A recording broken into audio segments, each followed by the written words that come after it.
Woo! What is up, everybody? Happy Monday to you. Welcome back to the Die Hard MMA podcast. I am your host, as always, and we are coming off of a nice little winning weekend. It was not easy. We traded a couple of big shots, some body blows with the bookie, but we got the damn thing done. How is everybody doing this evening? What is up, chat? We've got Scott Brady, first one, hanging out with me tonight. Jason Watson. We've got one fat dude one. I assume the ones are not supposed to be read during your name, my friend. And actually, there is no link for my Patreon because your boy doesn't have a Patreon. You can follow me over on Twitter at DieHardMMAPod. I put all my information out there, and everything is free right here on YouTube at odds.com. Brandon, Rahil, Asher, D, Rich, the Grateful Dude, my friend in the house, G, Fonz, Bailey, Ripplinger, and then Sleepy Meg 35 getting the quote of the day. You're on top of it. I love it. How is everybody doing? We've already got 86. Oh, there we go. Bumped up to 100 already. 100 live viewers. I hope you're all having a wonderful Monday evening and starting your weeks off strong. We have got a lot to talk about today. This weekend's card is awesome.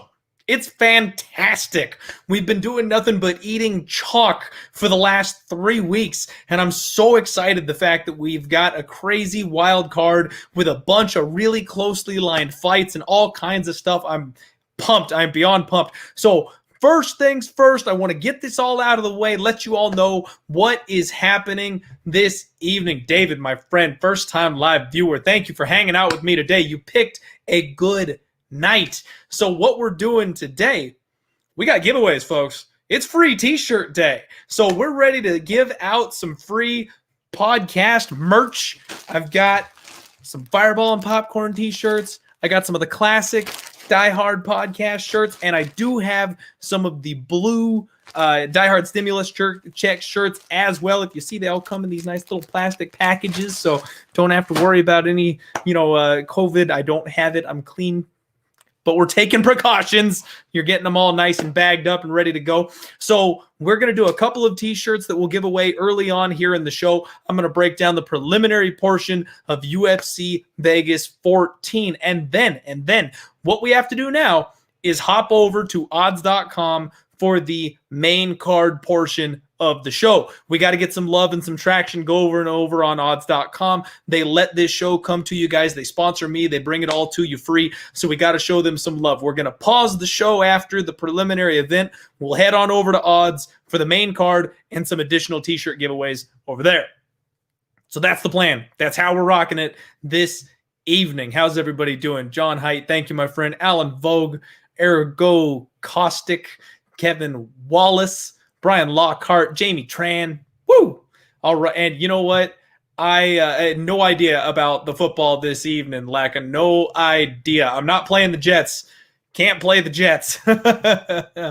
And you know what? Mike Perry's a bum. That is a very good question. So for you guys, it's actually going to look almost identical. It should still be a YouTube type of thing. We will have links in the chat this evening, so it'll just be one button click away for you to hop on over to that other stream. It should be very seamless, very easy. If you go to odds.com and you click on the UFC tab, we should be the first thing right up on top there, and then it's essentially going to be the same thing. So we should be good to go at that point. All right, let's get the ball rolling here, though. We've got a decent amount to recap from last week. We had a wild week of MMA and lots of action on Saturday. So we started on Tuesday. We had a nice little parlay that we cashed on Ignacio Bahamondes and Carlos Ulberg. That was fantastic. Good little start to the week. And then on Bellator 251, we took a dice roll on a big 220 underdog, Kailis Moda, and I feel so pissed off about that because we were up a free unit from Dana White's Tuesday Night Contender Series. We let it roll on Moda, and he tried to get a disqualification, but because of the new rule set, they actually ended the fight, and they were able to see that his knee popped up off the ground, so he got KO'd stiff. I don't know. He was trying to play it up. He was trying to get a point taken. He was trying to get a DQ win, that kind of thing. Never a good strategy, in my opinion. Never a good strategy, and it cost him and it cost us. That was unfortunate. We gave our unit back from the from the Dana White Tuesday Night Contender Series parlay. I was upset about that. Then UFC Vegas 13. We had a good little run of it, so not a whole lot of undercard action. We were one away from the big half-unit parlay that I put together. Barcelos could just not get Taha out of there. We would have had another big-time casher with that. We had a cancellation. Brendan Allen, that fight didn't go, so we didn't get to watch that one. But Yan Jonan, she did the damn thing for us. That was fantastic. I got a little overzealous on the knockout and the round props, so I gave away almost a full unit of that 2-unit bet. I feel a little bit bad about that. I didn't need to do Yan inside the distance and the round props. I just could have done the round props and pocketed some extra money, but really happy that everyone was able to cash on that one. That was fantastic. And then even though I completely... Okay, we got to talk about the parlays. First off, Max Griffin. Max Griffin, baby. Show me a little bit of love because nobody was picking Max Griffin. Brahimaj was the public underdog of the week, and I was the only one that was like, bro, he's about to get schooled this week. Did not expect his entire ear to come off in that fight, though. Yeesh. Not a fan of that. That was not fun. Then we got the Romanov Lima under 1.5. Romanov by submission. Romanov was the biggest anchor that we had on all this stuff. He cashed everything. That was awesome. Barcelos came through to close out those parlays. So we were looking good. We were going hard. And then freaking Tanner Boser drops the ball. Man, this one, I got to tell you, Tanner Boser dropping the ball somehow hurt worse than Bobby Green. It was a much closer fight. And I think you could have scored that fight for Tanner Boser, but it was really razor thin, and Andrei Arlovski was doing a lot of the bigger shots, and I just kind of had a feeling that one was coming, whereas I was sold 100,000% that Bobby Green won his fight. That was a robbery. This one was a close fight that we were on the wrong side of, so I don't want to call it a robbery. It really sucked. Boser's definitely a bit undersized for heavyweight, but I mean, we knew that coming in. It is what it is. I thought he was going to have a little bit more volume than he ended up having, and it was apparent there was a power discrepancy, and that, I think, really kind of put him on the back foot. That one didn't work out the way we wanted it to, but we managed to claw our way back. Like I said, if you watch the post-weigh-in recap video, everybody, seriously, the post-weigh-in recap video here on odds.com, that's where it's at. We have been crushing it with these post-weigh-in reads, and it's been an absolute casher for us. I said that I thought Santos was going to be the guy. He was going to win by knockout. We sprinkled those rounds 3, 4, and 5 props earlier in the week, and then I watched the weigh-ins. Santos didn't look good. He was sporting some body language I wasn't a fan of, and then Glover Teixeira looked more incredible than he ever has, and I realized the gas tank was going to be an issue for Santos, and if he couldn't get the finish, he was going to go the same way everybody else did against Glover. So even though it was a bit suspect, I literally flipped my entire bet situation. I bet Glover at plus 200, and then I hit the round 3, 4, and 5 props on Glover there. And sure enough, Santos was able to just razor thin survive that second round and get us to round 3. That saved the whole night. That saved absolutely the whole night. All things considered, we come out of this thing plus 3.46 units. Thank you, Glover Teixeira. It was a fun fight card to watch, and I am stoked. I'm amped up because we've been, man, once again, if Boser wins, we have a monster night. We have an absolutely monster night. That's like 3 weeks in a row that we've been this close to just crushing, and then the one spot comes through that breaks the night for us. So, yikes. Very, very upsetting and hard to deal with, but at least we profited. So I'm hoping we can get the ball rolling a little bit here and start making some cash. And yeah, Chris, you know what? I always talk about don't bet fighters over the age of 40. Glover is literally the exception to the rule. He just never stops. He just keeps on rolling. He keeps doing the dang thing, and I don't know what it's going to take to get him out of there. And honestly, I hope they give him the title shot. He's earned it. He's turned everybody back, and I'm ready for it. Yeah, Justin, what's up, buddy? It was a fun one. Thank you very much, my friend. All right, let's catch up here on the chat. How's everybody doing? Yeah, Brian, I'm sorry to hear about the 6-leg parlay, but hey, Glover did it for us. He got it back. Gamer Bod, my friend, what's up? Congratulations. Yep, post weigh-in is undefeated. All right. So let's go ahead and move on over to this week. We've recapped all of last week's card. We're in the black. We're looking good. We've got some cash, little jingle in our pockets here, feeling good. And I want to go ahead and get started on this thing. But, Divesh, first time. Thank you very much for hanging out, my friend. You are just in time because what we're going to do is the very first t-shirt giveaway right here and right now. How it works is I'm going to take down your screen name here in the YouTube chat. And you know what? That's what I'm going over it right now, the Beard Bear. So sometimes the names in the chat here on YouTube are different from your names over on Twitter or something, and I handle everything on Twitter. So you're going to have to contact me on Twitter if you do end up winning here this evening, and then I'll get your contact information because obviously I got to get your real name and your shipping info and stuff like that so I can actually send it over to you. So when I say to go, don't do it until I say go because the chat just absolutely melts down and it turns into a shit show. When I say to go, you just spam t-shirt. Start typing t-shirt into the chat. I will close my eyes. I will literally point at my chat scrolling here on my desktop, and whoever my finger lands on is going to be the winner of the t-shirt. That's the best way I figure I can do it. You can all type t-shirt as fastly as possible, and whichever one I land on, that way if you're if you start doing it early or something like that, you're not out of it. You don't only get to hit it one time, just everybody go nuts. And then whoever I randomly end up on is going to be the person who gets it. So first t-shirt giveaway coming up right now. Eyes covered. I have no idea who's typing. Hit it up. T-shirt in the chat. Everybody just start freaking out. Type t-shirt if you want a t-shirt. And I'm going to give it a couple seconds. That way everybody can kind of have a moment to react. And here goes that finger. There we go. The old proc. Never mind. I'm not going to make that joke. Boom. Quincy Brown, my friend. Quincy Brown is our first t-shirt winner this evening. I'm going to go ahead and take your name down right now. I am at Diehard MMA Pod over on Twitter, my friend. If your name is not Quincy Brown over on Twitter, make sure you hit me up so that I can get in touch with you. There we go. Got it. All right. Congratulations, my friend. That's the first one. Let's get this dang thing started. I am so pumped on this card right here. We've been having way too much chalk, and y'all know that I just love my underdogs. I love my close value lines, and that's what we've got to work with this evening. We're going to kick this thing off. Don'Tale Mayes taking on Roque Martinez. So this one's fun. Don'Tale Mayes is the lesser of the Kongs. He is not King Kong like our Alexander Romanov that chucks people across the freaking cage. He's just Kong. So Kong, this dude is a big heavyweight. He's only 7'4", but he's very physically strong. He's got heavy hands. He is pretty athletic. He's really still developing in his MMA career. He's got hard, vicious leg kicks and really heavy ground and pound. If this guy gets on top of you, you're in trouble. He's going to have a ridiculous 9-inch reach advantage over Roque Martinez.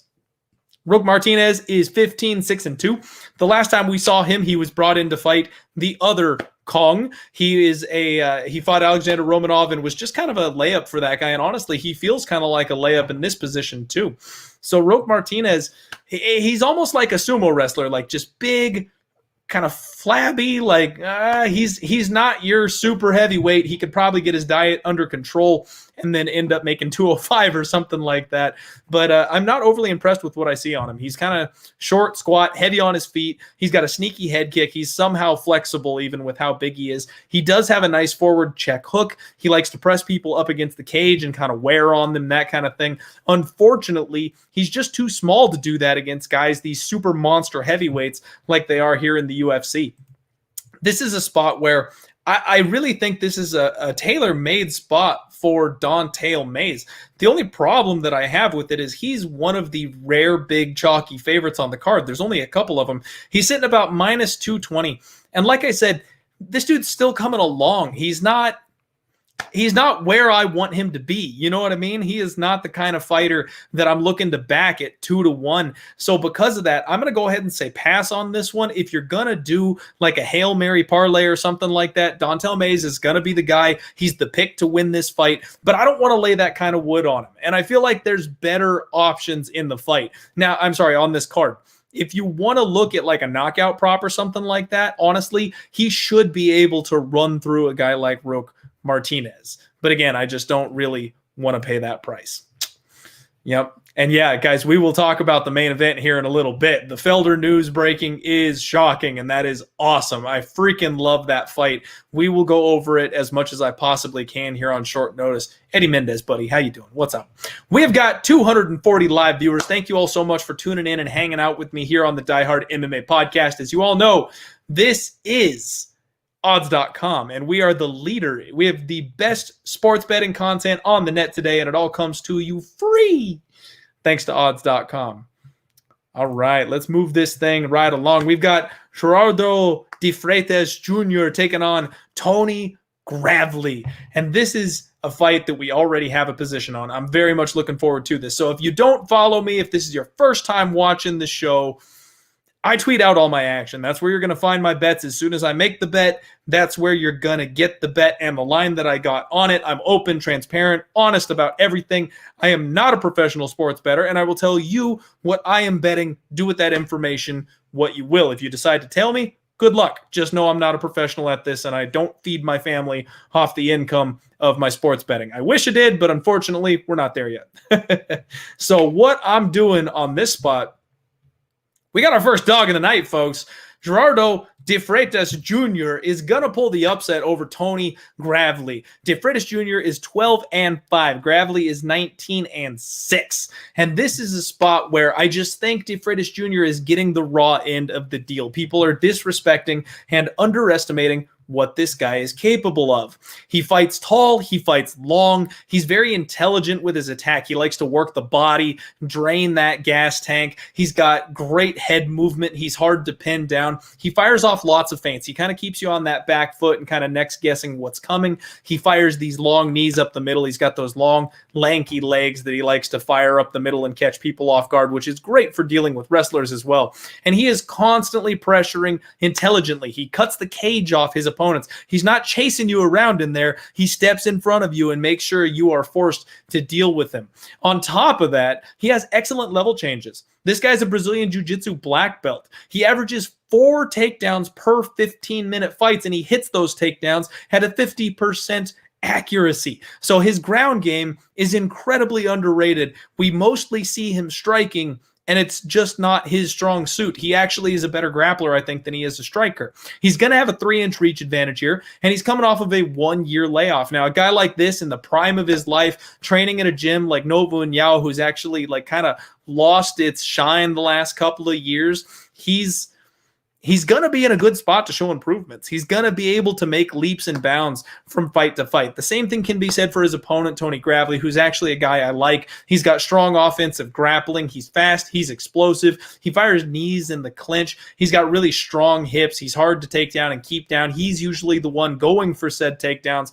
But as we saw in his last fight, he has gas tank concerns. He slowed down in his last fight in round 3, and that was all it took for my boy Brett Johns to pull off the upset and choke him out. Now, I don't know that he was even winning the fight up until that point, but he was finished in the 3rd round because he just couldn't keep it up. He also gives up his back. Anytime he's in a scramble type of situation, this guy turns his back to his opponent.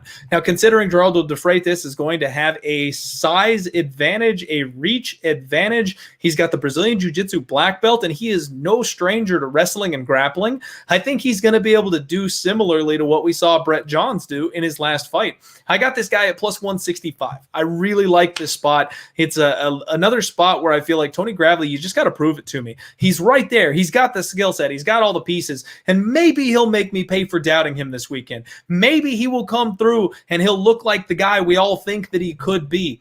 but he hasn't done that yet, and I've seen the guy break. I like to bet against fighters who I know are capable of wilting inside the cage and breaking mentally, so I'm taking my first dog shot. I've got Geraldo de Freitas this weekend. Like I said, plus 165 is the line that I locked up. Let's take a look at what the odds makers have available out there at this point in time. Looks like we're beating that line move once again, folks. It pays to follow the man on Twitter. He's around plus 145, plus 150. So if you sniped that plus 170, that plus 165, at this point in time, it is gone. Now, we're early in the week, so you never know. There's always the chance that there's that, buyback going the other direction. But as of now, we've done our jobs. We always talk about it.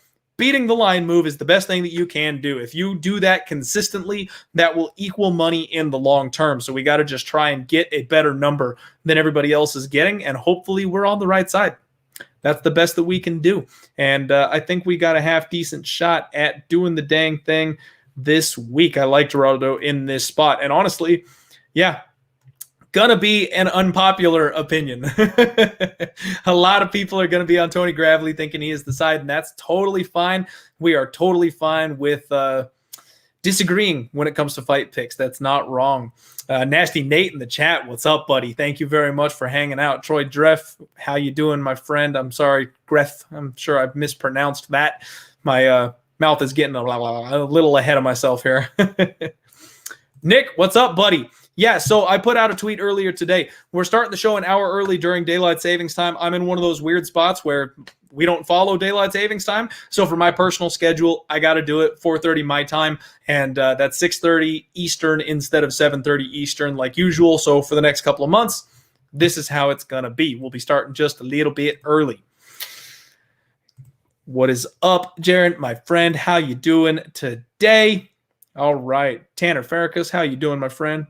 That's right. Ruff. We got a barking dog, baby. Next up, Randa Markos taking on Kanako Murata.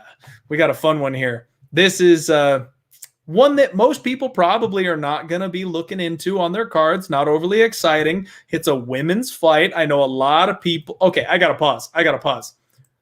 It's 1 a.m. in Germany, and Wulad is hanging out with us here live on the show. That is dedication, my friend. Thank you so much. That is so awesome. I love hearing that. All right. Back to the breakdown. Sorry, I get all flustered and excited when people say stuff like that. It gets me all worked up. Seriously, you guys have no idea. I'm a balding dad bod that's 30-something years old and never, ever thought that there'd be this many people that wanted to hear my opinions on MMA. So the fact that you guys have all supported me the way that you have, and I've got 300 live viewers right now on this Monday evening talking about the sport that I love and being a gambling degenerate, like, this is the dream, man. You guys are awesome. I freaking love you guys. You're awesome. And look at these times rolling in. All right, I'm sorry. I know I'm derailing the show, but look at this. India, 5:22 in India. It's 1 a.m. in Bosnia. And we've got, I love you guys. You guys are awesome. 1 a.m. in Italy also. Woo! All right. I love it. Hey, Brandon Phillip, if that's true, that's actually a very, very interesting statistic. Women coming in on short notice 0-6 this year. That is something interesting that I'm going to have to take into account. No, we don't have a late replacement for Daniel Rodriguez at the moment. Ooh, Dublin, the Irish. Thank you, my friend, for joining. Thank you. I've got Scottish roots, so I hope you don't hate me for that. All right. We've got Randa, the Quiet Storm Markos, taking on Kanako Murata. And as y'all know, if it's your first time viewing, I know there's a couple of people that are new to the chat today, but your boy's got a thing for redheads. It's well documented. We all know. So Randa Markos is one of those fighters that I've been a fan of for a very, very long time, and inside and outside the cage. We'll just say that. What we've got here is your classic wrestle boxer, Randa Markos, very physically strong. She's 10-9 in her MMA career. Good dirty boxing when she's in the clinch. She scrambles well. She does find herself on bottom and transitions a lot when it comes to the grappling situations. But when she is on top, she has extremely strong top control. And from what I understand, she's actually been staying ready. She's one of these fighters that's been looking for that short notice opportunity to jump in there and get that last loss feeling, that taste out of your mouth. So she's been in shape. She's not truly coming in here on short notice. It's not like they called her off of the couch for this fight. She will have been working out and have some fight camp experience coming into this fight. Now, Kanako is really the question mark here, right? She's the one that nobody necessarily knows. She's the Invicta FC champion. She's coming in here to make her UFC debut. She is a judo black belt, I believe, and she is a little tank. She's thick, she's strong, she's got nice footwork, she feints her level change as well. She uses her hands to set up her takedowns, and she's got a really strong body lock. She does a good job of chaining trips and things like that to take people down. She's a good, strong top pressure fighter, and she transitions to the back, looking for those chokes and submissions. She's got really good posture when she's on top of people, and honestly, she's goofy. She's a whole lot of fun. If you check out her Instagram, she's a really good follow. She's always making funny faces and smiling and doing crazy stuff. I really think she's going to be a fun addition. She's 11-1, and she's got a 62-inch reach. So Randa Markos has a 63-inch reach. She will have a 1-inch reach advantage here in this spot. And you know what? We've seen nothing but Murata money pouring in at this point because Randa Markos has had a bit of a rough run as of late in the UFC. Yo, we got another live dog here. I am taking Randa Markos. I hit her at plus 150. All that money flooded in on Murata, and the line jumped up to plus 150, and I immediately dove on that. I was like diving for a double leg that I never bothered to set up because I wanted that plus 150. Right now, Murata is anywhere from minus 155 to minus 170 across the market here, it looks like. And you can only get plus 135 or plus 140 on Randa Markos. So that plus 150 looks like was a little flash in the pan and seems to have dried up at this point in time. Let me tell you all. So Randa Markos has been really struggling, but you know why? Do you know why?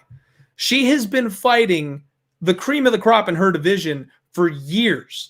And she's been alternating wins and losses basically the entire time. She's a 500 fighter. I'm not saying she's excellent. I'm not saying that she's amazing.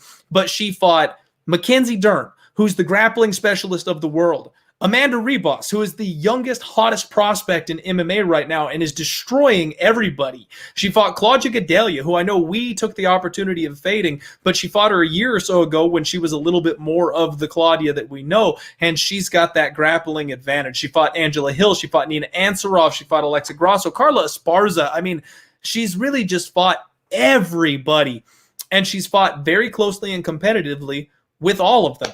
The key to Randa Markos is that she is never the bigger fighter in the cage. And come Saturday, she is finally going to have an opponent that she's going to have a size advantage on. Now, I know size isn't everything. We have weight classes for a reason. But when you've got two women that both want to grapple, that's what both these women want to do. Murata's coming in here. She's got basic striking. She's going to look to put Randa Markos up against the fence and take her down. She's going to be the smaller woman by 4 inches. Markos is going to have a solid, significant size advantage on her, and she's a solid wrestler herself. When she tries to tie up with a chick like Randa Markos, who, like I said at the top of this thing, is very physically strong, I think she's going to struggle with that takedown. I think that this is a spot where Murata is getting a step up in competition from what she's been facing over in Invicta. And believe it or not, Randa Markos is getting a decent-sized step down in competition from what she's been facing in the UFC. I want to read off some of the records of the... Now, this isn't everything, so don't think that this is how you cap a fight necessarily. But I want to read off some of the records of the women that Murata's been facing over in the organizations before the UFC. 9-6, 7-4, 5-4, 10-11, 2-3.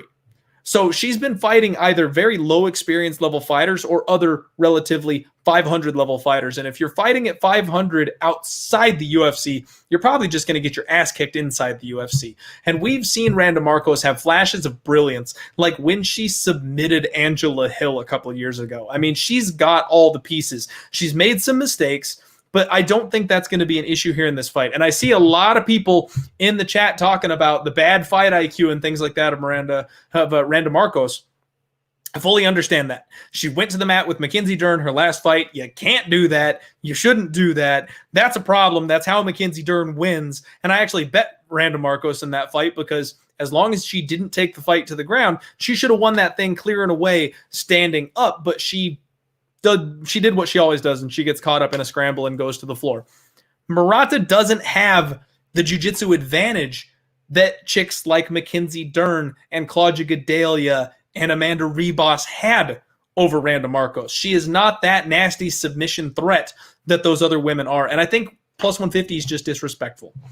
I'm riding with my girl. I got the redhead. Give me the Canadian at plus 150. And you know what? You will never see me pick against a redhead. Men and women as well. I got the alpha ginger in my back pocket every time he fights too. All right.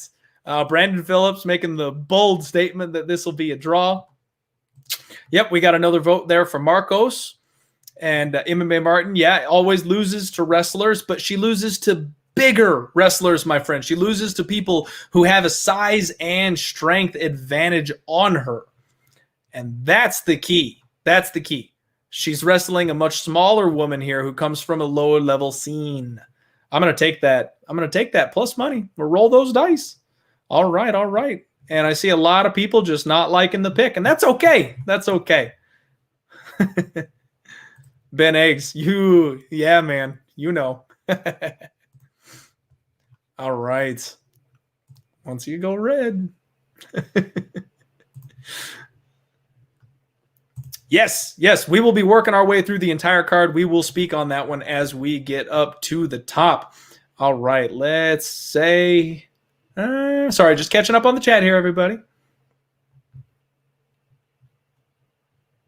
So, yeah, Isaiah, she does take the back of everybody she's ever fought. But again, did you listen to the records that I read out there? She takes the back of lower-level opponents that can't grapple with her. Now she'll be dealing with Randa Markos, who is a strong wrestler, who has good ground. She's got a solid ground game herself. Yes, she had her back taken and she got choked out by Mackenzie Dern, but that's Mackenzie freaking Dern. I think that Murata is going to struggle more to get this fight to the mat than she's expecting. All right, let's go. And Meatman, you know what? Everybody always asks me on Monday if I've got skin in the game, and so far I'm 0-2 on telling everybody what I'm on. I played the under. That's the only thing I'm looking at. Should be a bad football game tonight. So, all right. JoJo's a redhead and not on. I'm sorry, not a redhead. Danny knows what's up. JoJo is one of my girls. I sent hard for JoJo for sure. All right. Moving this show right along. We've got our next fight, Jose Teco Quiñónez. And you know what, folks? We are coming out of the gates blazing for Saturday's UFC Vegas 14. Because I've got another pick on this one. I've got a bet on this fight card. On this fight.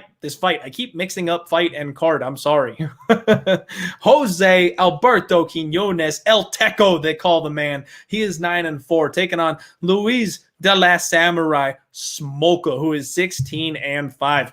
Jose is very light on his feet. This dude circles extremely well. He's got a long jab. He uses his front kick to control the range, and he likes to do these little fadeaway punches where he catches people while he's rolling back, but he's got a little bit of that tall man defense. When you do that fade away, that chin kind of creeps up there just a little bit. He's a Brazilian Jiu-Jitsu purple belt, and he's got some nasty ground and pound. When he's on the ground, he's got that long, lanky frame. He can fire those elbows off and cut people up, but he's a decision machine. This guy doesn't finish anybody. Now, he's coming off of his ass whipping from Sean O'Malley.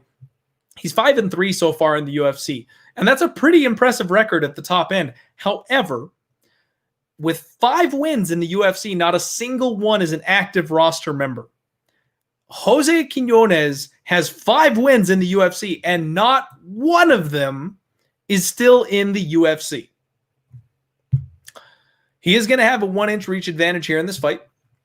And Smolka is taking his second run at the big stage. He was in the UFC before. He honestly looked like he was a monster out the gates. He was finishing everybody. And then I want to say he had some substance abuse issues. I want to say that he had a problem in his personal life, and he ended up going on this horrific skid. He ended up He ended up losing 4 fights in a row. and he got cut from the organization. He went back to his roots, went back to basics, rebuilt himself, got a bunch of finishes, not a bunch, but he got like 3 finishes on the regional scene, and now he's back in the UFC. Since he made it back to the big show, he's 2-2. However, the 2 people that he's lost to are extremely high-level opposition. I want to make sure I quote this thing right. So let me get my page up here on Smolka. I don't want to tell you the wrong names. So he lost to Matt Danger Schnell, who's a killer be killed finisher, a kid that I'm really high on. And then he lost to Casey Kenny. So nothing to be ashamed of losing to those 2 guys. What Smolka does well is he's just like Matt Schnell. He's a kill or be killed fighter. He goes in there to finish every single time. If he can't finish his opponent, then sometimes he does end up losing a decision. But he's got weapons everywhere. This guy's slick on the ground. He's got a strong body kick. He actually really likes to work the body of his opponent, something that I love to see. When you bank that body work, it just pays off later in the fight. Your opponent can't quite get the air in that they want to. They're slowing down. Everything hurts, and it's not supposed to. It pays off, especially with these guys that are finishers. They go to the body. Those hands start to drop, and then you go for the kill shot on the head. I absolutely love it. And Smolka, I really think he's turned a corner in his personal life and in his UFC life. I expect him to get the win here. And I am super excited to see all the money that came pouring in on Jose Quiñónez, because I was able to snag Luis Smolka. I think I got 143, minus 143. He's somewhere out there between minus 135 and minus 145, depending on your book. I think this is a favorite that just takes it. Jose doesn't do anything that impresses me. Smolka on his best night is a guy that can challenge the top end of the division. I think there's just there's a ceiling level here. One guy can go a long way, and I think that the other one he's kind of hit the end of his run. I feel like the UFC can get behind a guy like Smolka, and Quiñónez just isn't overly marketable. I know that doesn't matter in like the fight breakdown sense, but I think this is a good matchup for Smolka, and I think Quiñónez is knocking on the door of getting his walking papers. I did go ahead and bet Luis Smolka, and I'm going to be cheering for the last samurai. Ben Rothwell on the mic this evening. How you doing, Jody? Gaming Wolf, Smolka inside the distance. I don't hate it. Stay in Jitsu. What's up, my friend? How you doing this evening? Yep, there we go. All right, Gabriel, thank you very much for chiming in with me, my friend. He had an abuse problem. I wasn't sure if it was drugs or alcohol, but yeah, he had an abuse problem. Thankfully, he has since cleaned that up, and he looks like a new man ever since he kicked that. So I'm hoping that continues, both for his sake and, from a fan perspective. All right, so we have broken down 4 fights on this card, and we have bets on 3 of them already. I'm going to empty the clip this weekend, folks. And Jody, I do have the podcast up on Spotify. However, I never check I don't check my DMs or anything like that over on Spotify. So the best way to get a hold of me is either Instagram or Twitter. I'm on Twitter, probably 5-1 what I am on Instagram. So Twitter is definitely the place to be. Mario Perez, my friend, what's up? Definitely keep it positive. Everybody out there, if you're struggling with anything, that's what we do here. We try to create a positive environment, talk about the best sport in the world. Yes, we're trying to make bets. Yes, we're trying to win some money, and sometimes we're not always successful doing that, but we always try to dust ourselves off, come back, and do it again the next week. Dave Molina, nope, we're not parlaying those bets. These are all straight bets. I do try to educate everybody watching the show, so if you're new, straight bets are the most profitable way you can go. Parlays, Vegas was built on parlays, folks. If you string together 4 or 5 leg parlays, if you're sprinkling a little amount on them for like a lottery ticket type situation, I do that every week. I love doing that. It's fun. You get a sweat. You got a chance at a big payout, but you can't hit it hard because those are very, very hard to hit. Your bigger bets, your bigger, larger amounts that you're putting on any bets, one at a time. Make sure you do single bets, especially on these lines where we're doing short underdogs or short favorites. They're perfectly playable. You don't need to parlay those spots. And everybody remember bankroll management. I've been getting this question a lot lately. We talk about units. Everybody says, what is a unit? What is your unit? Well, remember, a unit is just that. It's a unit of measurement. Everybody's unit size is different. If I bet $10 a fight, a lot of people out there are going to look down on me, like, he doesn't know shit. If I bet $1,000 a fight, there are going to be people out there that'll be like, oh, damn, I want to hear what this guy has to say. Just because you have money doesn't mean you're good at sports betting. So just because you bet bigger doesn't make you a more successful bettor. And just because you bet smaller also doesn't mean that you're a bad bettor. You don't know what you're talking about. So don't bother with people when they ask you what your unit size is. It's a dick measuring contest, and it's not something we need to be involved in. So your unit, my unit, they will be different. A unit is 1 to 3% of your overall bankroll. Make sure when you're betting on a fight that you're not doing more than like 1 to 5 units on any one pick, because if you're doing, like, let's say your unit is 3% of your total bankroll and you go 10 units deep on that, that's a 30% bet. You're going to go broke. You're going to have one bad night and it's going to break your entire bank, and we're trying to avoid doing that. So make sure you have slightly smaller unit sizes so that you can fire off all the shots that you want to. And we're looking for a large output of bets, being accurate more often than we are wrong, and hitting those big underdog lines that other people are too afraid to take, and in the long run have that span to winning cash. There you go. I will get off my soapbox. That's your speech for the day. John Cole, minus 188 is a little bit steep. Like I said, I've seen money coming in on Jose Quiñónez, so I would sit tight. I don't know where you would be getting minus 188, because nobody else on the market has minus 188, so you shouldn't be having to pay quite that much juice. And that's right, Michael. It's just as good as everyone else's. You just got to know how to use it. All right. All right.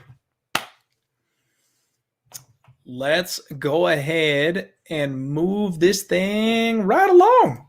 I think I caught up here on the chat. Nothing too pressing that I need to get to. Oh, you know what? I apologize. There is one pressing thing I need to get to. Type t-shirt. If you want a t-shirt, we're giving one away right now. Everybody in the chat, hit it up. Just start spamming away. Spam the t-shirt. I'm going to give you all a minute to catch up here with the audio. So go ahead. Just keep typing away. And we're going to use the finger. We'll go with the finger again to go ahead and give one away. I'm going to give it just a second. And here we go. Merab Kashindili. I'm sure I butchered your name, my friend, but you are the winner of our second t-shirt giveaway for this evening. I'm going to go ahead and take your name down here. Merab Kindisheli. There we go. We got it, my friend. Make sure you hit me up over on Twitter, and I will make sure you get your t-shirt. We've got 350 live viewers this evening for the Die Hard MMA podcast. Thank you very much. And sorry, we are not giving out any boxer shorts this evening, although we're not giving out penis either. I clicked the wrong button. Oh, gotta love live TV, right, folks? Everything is live. Mistakes, they're all on air right there for you. Enjoy that. We're not giving any penis away here. All right. I do want to go ahead and shout out my other sponsors. The boys over at GoatCapitalSports.com, they handicap all the other sports that are out there, basketball, football, baseball. They've been absolutely crushing it, and they love me over there. So if you want to pay a moderate fee to just get some winners in your inbox, Goat Capital Sports at GoatCapital _ on Twitter. Let them know that Clint sent you. They're very affordable, and they know their shit. They're fun guys over there. They've been a sponsor of the show since way early on, actually. They've been with me almost for the entire time I've been doing it. So that was good stuff. All right, Troy, we're done with the t-shirt for this one. You can you can take a break, buddy. You can take a break. All right. Moving along. Alex Morono taking on Rhys McKee. And this one's got me scratching my head. This one has got me scratching my head. Alex Morono, the great white. I love this kid. This is one of those fighters. You know what? It's weird. I've got this strange love and attachment for underdogs that are flawed fighters. John Gosling, my friend, you got it. Shout out. Thank you very much for tuning in from Kentucky. Michael, I don't think that's what the people want. I don't think that's what the people want. I took my shirt off one time and about broke the internet. I've got this weird weakness for fighters that they've got potential. They've got that killer instinct, that finishing ability. Alex Morono, Nico Price, those guys that have that borderline death touch, but they just can't quite get it all together. I love those guys. I don't know why. I have a weakness for them. And Alex Morono, it fits perfectly in that category. He comes out of Fortis MMA. He's a Brazilian Jiu-Jitsu black belt, and he is all offense. This guy is never in a boring fight. Always comes forward. He swings big hooks. He varies up his striking very well, though. Lots of different kicks that you can use, inside, outside leg kicks, kicks to the body, and he's always hunting for the KO. One thing I think is important is that he's been working with the boys over at Freitas, getting ready for their fights lately. There have been a lot of Freitas MMA fighters working to get in the cage recently, so he's been in training camp with all those guys. Like recently, he was just helping out Trevin Giles, who looked the best he has ever looked on Saturday. Thank you very much. Yeah. Rhys McKee coming off some dude. Kamzat. No idea what he's what he's about. Thank you very much, my friend. I appreciate you for that.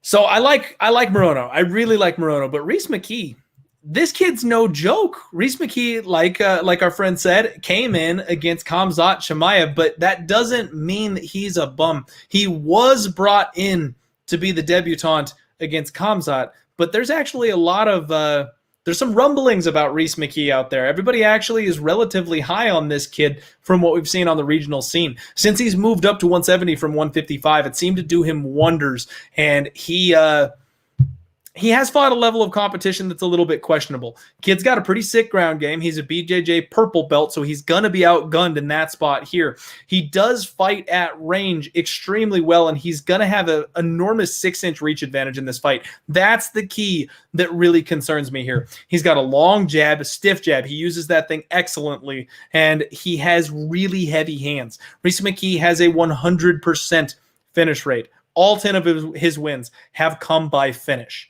The fact that he opened up here as the underdog is getting him a little bit of love. And like I said, I'm really not sure what to make of this fight because my heart has me jumping at Alex Morono, but the line is definitely holding me back here. Minus 185. Now, Morono is coming off of a really bad knockout. A fighter that we're going to talk about a little bit later on the card. Chaos Williams made his short notice UFC debut and destroyed Morono in about 30 seconds. Not a fun night. I had Morono in a parlay. Totally undershot Chaos Williams.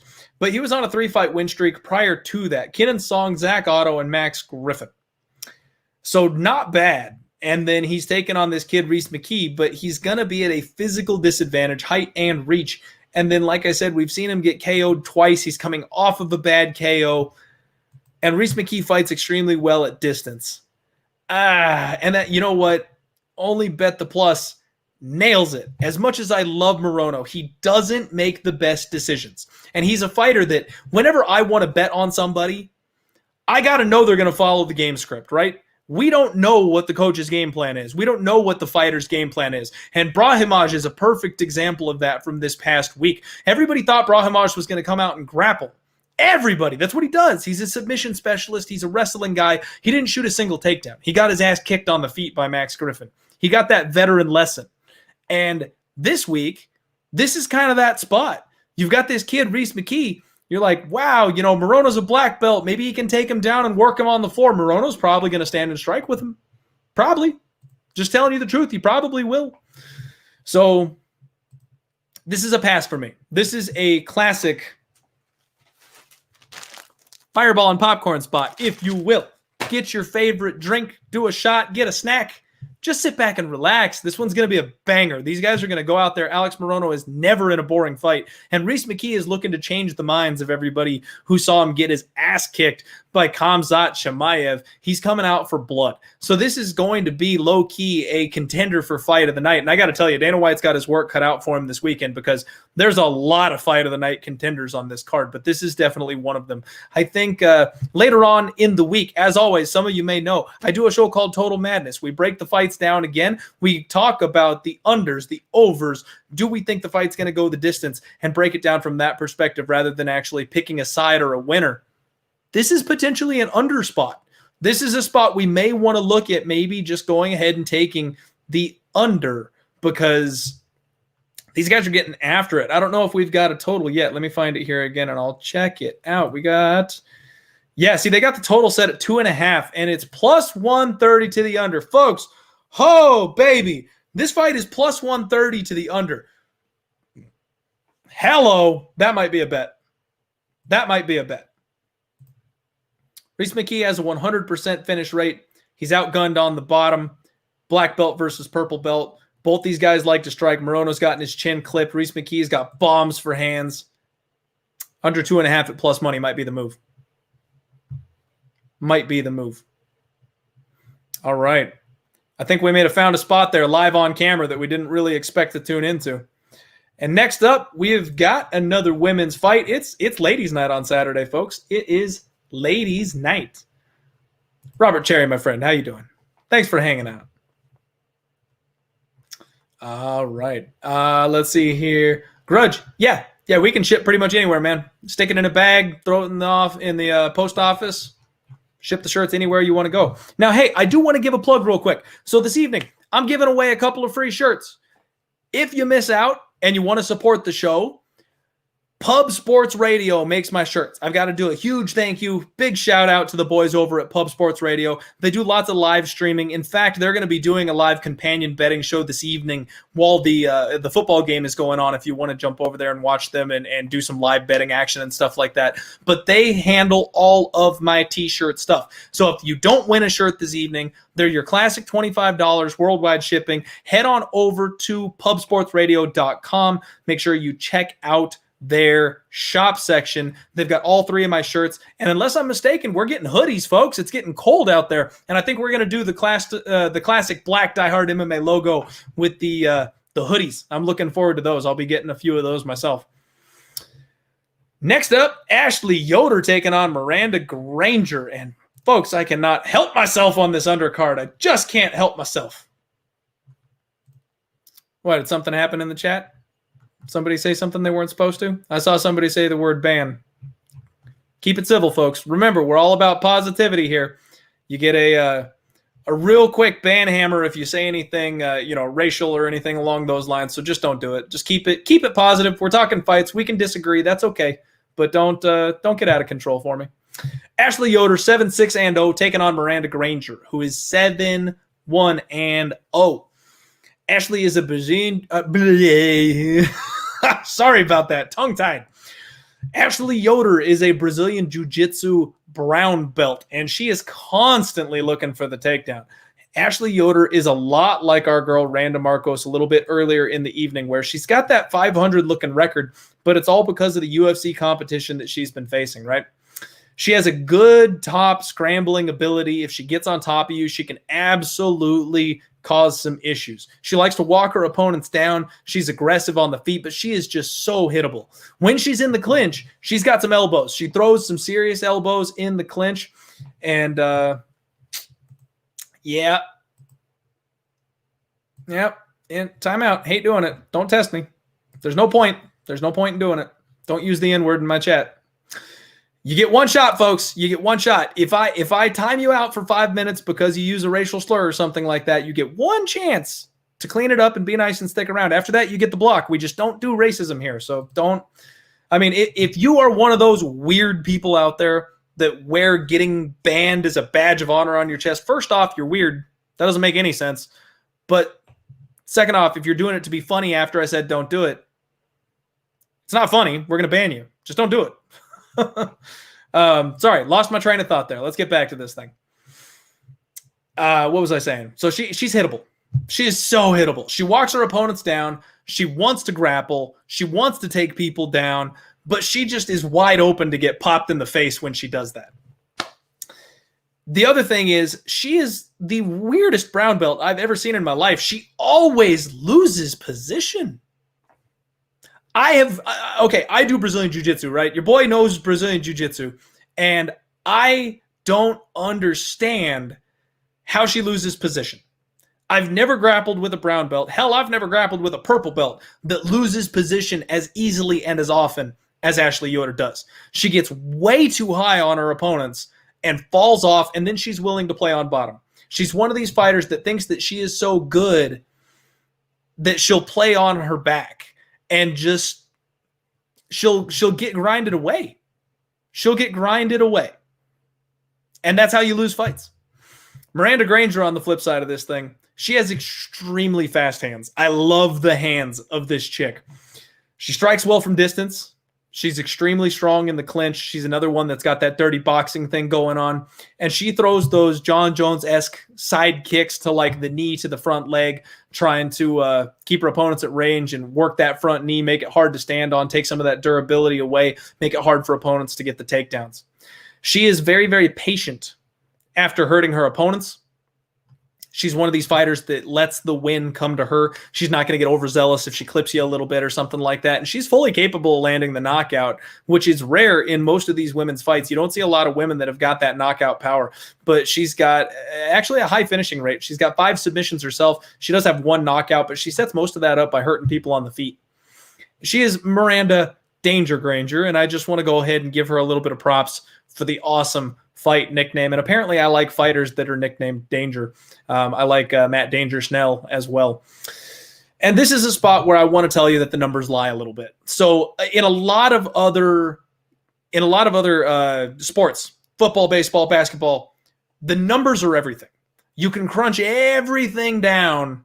You can crunch everything down to a science. We have seen this happen so many times. This is their average. This is their percentage. They're never outside this window. This is what they do. In MMA, that's not always true. One bad fight, one wrong opponent, it can skew everything. So if you look up Miranda Granger's stats right now in the UFC, she has a 0% takedown defense rating. And people are going to be like, oh, shit, Ashley Yoder's going to take her down. Well, Ashley Yoder might take her down. But Granger's only been taken down once in the UFC. She went 0 for 1 on takedown defense. So I just want to make that point to you that Granger has been taken down 1 time in the UFC on 1 attempt. So she has a 0% takedown defense rating, and it's not indicative of what she's actually capable of. In Miranda Granger's first fight in the UFC, she came in on 2 weeks, short notice. In Miranda's second fight in the UFC, she came in on 3 weeks, short notice. This is finally the first fight where she's going to have a full training camp. I like everything I see from Miranda Granger. I think that she's got a lot of upside. And Ashley Yoder is 2-5 in the UFC. She's looking at knocking on the door. And by the way, that one of those 2 wins is a split decision over Amanda Bobby, who I think used to be Amanda Bobby Cooper, but now she's Amanda Bobby Brundage, I believe. So she could be 1-6 in her UFC career. She goes to split decision almost every time. She is a fighter that a lot of people may tell you that Ashley Yoder is, because she has the ability, or the experience edge, I guess is a better way to put it. Because she's got the experience edge, she's fought a higher caliber of fighter that's going to, favor her here. And she has fought decently well against a higher caliber of fighter. I agree with that. That's something that I do look for. But she just doesn't know how to win. Every single time this thing gets to that close decision, she gives it away. And I expect Miranda Granger to do that again here, even if it's a close fight. I think she's going to do enough to get the nod on Saturday. I got her at -110. This bad boy is a pick'em. If you got in there early, if you snuck in early, you could have got plus money on Amanda Granger. I couldn't quite get there. She's -110, -115 right about now. And I will warn you all that this is a mush type situation. If everybody sees what we're seeing, we're going to see a lot of love for Granger, and she might close a -180 favorite or something like that. Don't play it at that line. If you're paying worse than like -125 or 130, it's just not worth it. Just let it go on by. Just go ahead and fireball and popcorn it. And don't even worry about it if you miss the good number. Get on it now if you want to go with Miranda Granger, but don't pay too much for it, because we've seen these close fights go the wrong way, and people see these videos. If you're watching right now, hello, this is Clint from the past. If you're watching on Friday and tomorrow's fights are happening and you want to bet on somebody and Miranda Granger is -175, I'm telling you right now, don't do it. You're betting the wrong number, the wrong price. Don't do it. The value's gone. Save yourself. And that'll bring us to the final fight for the preliminary card. Thank you for tuning in. Late or not, my friend. Late or not, I appreciate it. Danny knows what's up. Which, by the way, if y'all missed my boy Danny's video last week, he's got me down.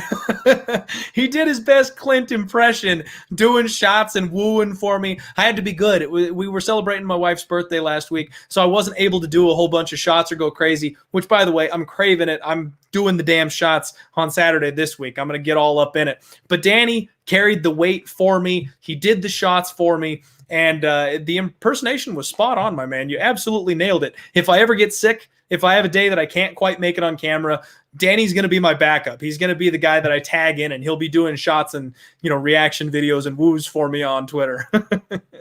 Brian, what's up, my friend? All right. Kay Hansen taking on Cory McKenna. This one's a spot where I'm extremely uncomfortable on. So Kay Hansen is everybody's favorite little prospect coming in here now. She is 7-3 grappling specialist, but she is so damn green on the feet, man. She is so green on the feet. She shoots in without setting her takedowns up, and she has yet to actually pay for that, but she was well on to losing her last fight until she got a Hail Mary submission over Jinyu Frey in the third round. She does mix up her takedowns pretty well. She's creative. She's a Brazilian Jiu-Jitsu purple belt. I think she got to the UFC too early. I mean, I know she just beat Jinyu Frey, so you can't really argue that point. She got a win over a notable girl. But I think the sky's the limit for Kay Hansen. She can do a lot. She can do a lot of good, but she's just not quite there yet, in my opinion. She is going to have a 5-inch reach advantage in this fight, which is going to be absolutely something that matters. Cory McKenna on the other side of this thing, 5-1, less experienced than Kay Hansen, so she's going to be dealing with the exact same issues that I have with Kay Hansen. She comes from Team Alpha Male. She is also a Brazilian Jiu-Jitsu purple belt. However, she seems to be a little bit better at wrestling. Based on her tape that I have seen, it's hard to tell. She's fighting a very low level of competition, so maybe she is not the better wrestler, but coming out of Team Alpha Male, they are a bit heavier on the wrestling aspect of things. You would think that she would have a... okay, Alex, that's a good note right there. She's got a history over at ATT as well, apparently. So I think she's going to be the stronger wrestler of the two, but Kay Hansen may be the better jiu-jitsu artist of the two, even though they're both purple belt level. So I don't know. I think this is going to be a scramble fest, or what you get sometimes is when you get two fighters that have a similar skill set, they avoid it. This might be the sloppiest, boringest striking match we have ever seen because neither of them really want to take it to the ground. It's entirely possible. But it also could be one of those ones where they scramble for the first 2 minutes and someone gets choked out immediately. This is the definition of a fireball and popcorn spot, in my opinion. Just pass. Just take this one off. It should be fun to watch. Should be entertaining. Hopefully, we'll cross our fingers there. But you just don't know what you're going to get from either of these girls. They've got so much room to improve. Leaps and bounds could be had between each fight for each of these women. So, no idea. I don't want to discount Cory. Kay is getting a little bit of the rub because we've seen her once already in the UFC. She's a -225 favorite right now, and I just think that's a little bit too much of a price to pay. At the same time, I don't want to roll the dice on Cory at +185 on the other side of this thing because it's really just a dart throw shot in the dark type of thing. Kay's bigger. Kay's got the reach advantage. We know she can submit a fighter like Jinyu Frey, who's a lifelong martial artist. I don't know. I'm going to go ahead and pick Kay Hansen. I'll say Kay Hansen wins, but I would caution you for parlaying her or doing anything crazy like that.